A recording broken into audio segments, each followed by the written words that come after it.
Ukraine was always a controversial choice to host the European Championship. But soccer offers the country a chance to join the European mainstream at long last. The Ukrainian city of Kharkiv is one of this year's hosts for the European Championships. Writer Serhiy Zhadan needs to concentrate on defending his goal, but not much can get past him. It's a friendly match. A team of Ukrainian writers against German artists and cultural managers. Zhadan is a football fanatic and hopes that the European Championships attract visitors to his country. I've said it many times, I'm all for the boycott of Ukrainian politicians, but I'm against the boycott of Ukraine itself. It would push the country into isolation. Nobody can want that. The conviction of opposition leader Yulia Tymoshenko led to national as well as international protests.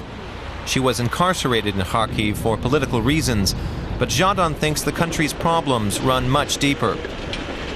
He recites some ironic prose about the political situation of his home country.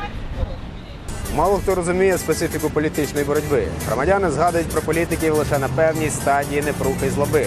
Мовляв, головне потрапити до прохідної частини списку, а там що хочеш роби. Можеш просто в сусідній залі курити свої гриби. Насправді, доля українського політика невдячна тяжка. Скільки треба вибухати Хенесі, винюхати порошка. Zhadan thinks most Ukrainians have given up on their country finding its way to freedom, democracy, and Western Europe anytime soon. Some Ukrainians orientate themselves on Western Europe. But I think its significance is overrated and idealized. However, you can still definitely learn a lot from Western Europe.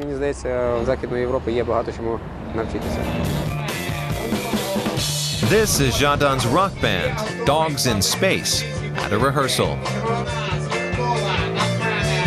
Zhadan's lyrics reflect his dream of finding love and a simpler life.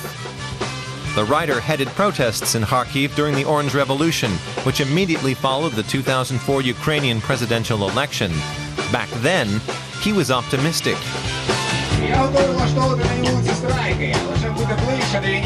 But now he feels ever more powerless. I hope Europe will finally understand that politics and society are two very different things in Ukraine. Don't judge us only by our president. There's the politicians and then there's us, the citizens. When Ukraine got the nod for the championships, Zhadan hoped it could help change things here for the better. But even in Kharkiv, preparations were marred by scandal. Nonetheless, Zhadan refuses to let this spoil his enthusiasm for the main event, the soccer, and he's glad that the eyes of Western Europe are now pointing in Ukraine's direction. I hope people, young students, our foreign workers, won't give up and leave Ukraine in droves, by the thousands. I hope we'll become a country that we can be proud of, a country that no one will want to boycott. For Zhadan, the championships are proof that there's still hope in Ukraine for a new beginning.